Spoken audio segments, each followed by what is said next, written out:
Hi everyone, welcome to week 2 of the course. For this week, you're going to be focused on reading chapter 4, completing discussion board number 2, and quiz number 2 as well. I want to go over some of the requirements needed in the course to do well and focus on these so you can be very successful in week 2. With your discussion board, make sure to have that initial post in by the first date and 2 peer responses by Saturday. The week always runs from Sunday to Saturday at 11:55. With your initial post, you need to make sure to have an APA formatted in-text citation and reference in APA format. And this is important to help support your work that you're evaluating.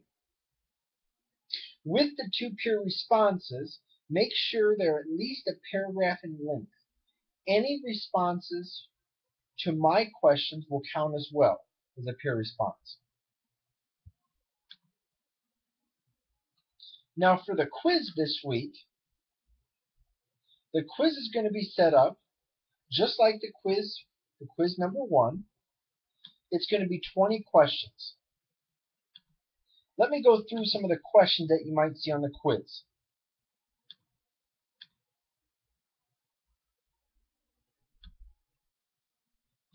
Now, some things you might see on the quiz is looking at the demand for substitutes.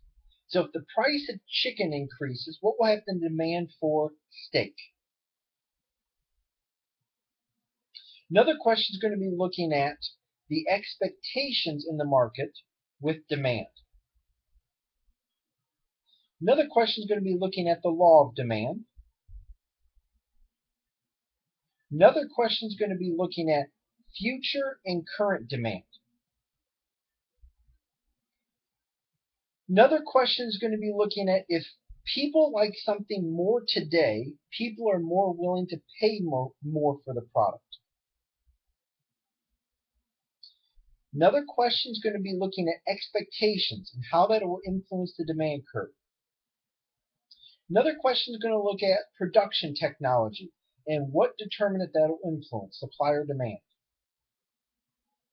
Another question is going to be looking at expectations of higher prices in the future. How will that affect the supply in the market? Another question is going to be looking at, again, the expectation in the future. So with regard to supply, if I expect higher prices in the future that I can sell the product for, I'm going to supply more later and less today. Another question you're going to have, let me see, 1, 2, 3,